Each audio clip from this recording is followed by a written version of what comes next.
We now continue with more of the Mark Milton Show with The Smash on 590 The Fan and 590thefan.com. Springsteen it is. I tell you what, can't beat the boss. That's all I'm telling you. The dude just turned like 60 or 65 or something like that, maybe 70, who knows. But he still rocks with reckless abandon. This is the Mark Milton Show. Smash with you right here. Brought to you by our friends at Miller Furniture, the Miller Furniture Studios right here. And Mark, I tell you what, man, I don't know if they got that sale still going on, but man, if they do, people ought to jump on that big sale that they were having last weekend if they still got it going this weekend.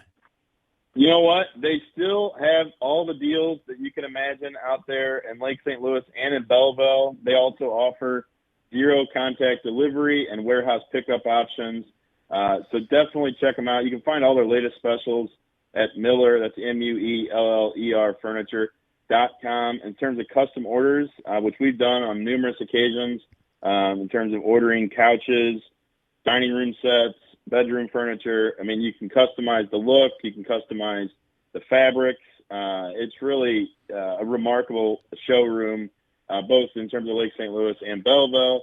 They've got the Flex Steel. They've got the Amish-made American furniture, like I said, that you can customize however you want to fit whatever space you have. So definitely check them out if you haven't already. It's Miller Furniture, Mueller Furniture.com.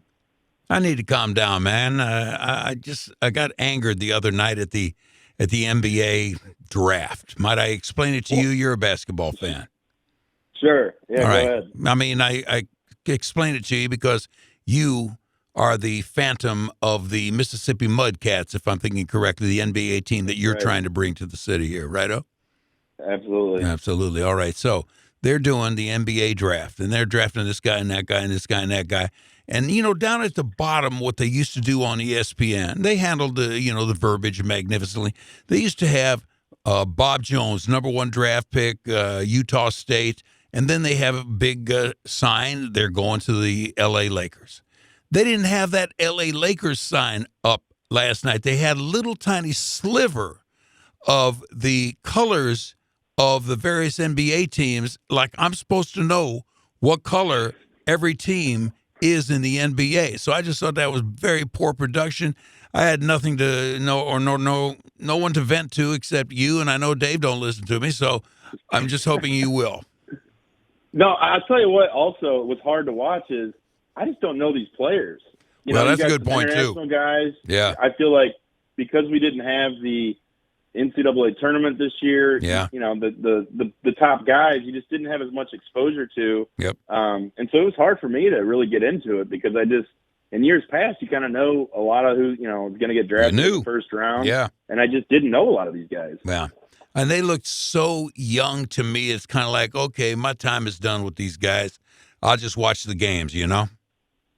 Well, I'm excited. Hopefully, for the college basketball season to, get underway. My Fighting Illini, and actually you're listening to 590 The Fan, which is the home of the Fighting Illini here at 590 The Fan.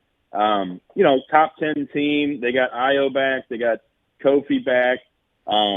Coach Underwood's dropped 40 pounds, looking good. I mean, I feel like they are really poised to make a deep run if we can just avoid another, shutdown. I think college basketball from an Illini standpoint is going to be very exciting this year. Right on. You can hear it here on 590. And also, did you hear they're talking about doing the tournament in a bubble, the March Madness? Oh, really? Come really? March, which I think is a really smart idea to do that. How many bubbles, though? You can't do it in just one bubble, can you? Well, apparently that's what they're going to try. Have everyone go to a site like, maybe Indianapolis or Las Vegas, have no fans, just the players, coaches, TV people, and just crank out the games at multiple sites, maybe within a city, because if you're not going to have fans, you could play games in various gymnasiums, college facilities around different locales. So that'll be interesting. Yeah. Speaking of anger, Smash, you started the segment by saying you were angered by what you saw at the NBA draft. Did you see Gavin Newsom this week and him being caught red-handed dining out in Yountville, California? Did you catch that? Is this the guy that you once called the most handsome governor in politics? He's very good looking. He's very good looking. He's very well spoken. Yeah. Really kind of a used car salesman in a lot of ways. Used to be married to your gal, Kimberly Guilfoyle, who's now dating Donald Trump Jr., which is very incestuous, interesting, given the political climate. But Dave, do we have that clip? I wanted to play his apology after he was caught, and then we'll get some reaction. What was he caught? What was he caught doing? He was caught eating out without a mask with a group of like 12 people. After he's been admonishing and ordering everyone in California to stay home and not do the same. Right. Here's the clip. And as soon as I sat down at the larger table, I realized it was a little larger group than I had anticipated. And I made a bad mistake. Instead of sitting down, I should have stood up and walked back, got in my car, and drove back to my house. Instead, I chose to sit there with my wife and a number of other couples that were outside the household. And you can quibble about the guidelines, et cetera, but the spirit of what I'm preaching all the time was contradicted, and I got to own that. And so I want to apologize to you because I need to preach and practice, not just preach and not practice. And I've done my best to do that. I don't know. It don't bother me, man. You know, the guy's apologizing. What you going to do? I don't know how many times I've gone into the QT without my mask, and at least they hand me a mask. Governor, Smash. You're not the governor who's ordered everyone else to stay home and not go out to eat. Well, that's a good point. The ultimate hypocrisy. Right. Okay, I understand that angle. Do as I say, not as I do. It's time and time again, these mostly Democrat politicians, like Nancy Pelosi, she goes and gets her hair done and gets her nails done, no mask. You've got, other Democrats who have been caught without masks. Barbara Feinstein, and Senator Feinstein's another one who's parading around the Capitol without a mask on. And, it's just, I'm tired of it. I'm tired of these politicians thinking they know what's best for everyone else, but then they go out and do this. And you know what's also interesting? You know who was at dinner with him? The head of the California Hospital Association and one of the top doctors in California who's also been advising Governor Newsom on all these lockdowns and why this is also so necessary. And they're not wearing masks? I'm tired of it. I'm tired of the hypocrisy. Wow. I don't think there's any excuse for it. And I think that apology is completely hollow. And it was also before the photo came out, which clearly showed they were eating indoors. It wasn't an outdoor dining experience, sitting shoulder to shoulder with other people. It makes me so angry to see stuff like that because the hypocrisy really has no end when it comes to some of these politicians.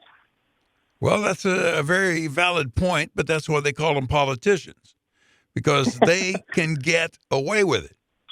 Right. You think you think Whitmer in Michigan not going to have Thanksgiving with her family? Yeah, she'll have Thanksgiving with her family, although she's up for impeachment, you hear. Well, that's what I'm talking about. Let's talk about that. So here in St. Louis County, you've got Dr. Sam Page shutting down, indoor dining at all these restaurants and bars. Right. You've seen Bartolino's has said we're not going to comply. We're open for business, and I applaud them because I don't think the county executive has any authority to do that, to order a shutdown, to penalize people who ignore it. When you have grocery stores, hardware stores, all these other businesses where presumably the risk of spread is the same, are allowed to be open, and you're saying bars and restaurants can't be. I totally disagree with it. At some point, people have to make a choice in terms of what they want to do. If they don't want to go out and risk exposure, that's a personal choice they have to make. It shouldn't be left to people like Sam Page or Governor Newsom or Whitmer in Michigan directing us what we can and cannot do, and then do the exact opposite in their own personal lives. I think people are fed up. I don't see these lockdowns working. They've got to come up with solutions. They're not crafting any solutions.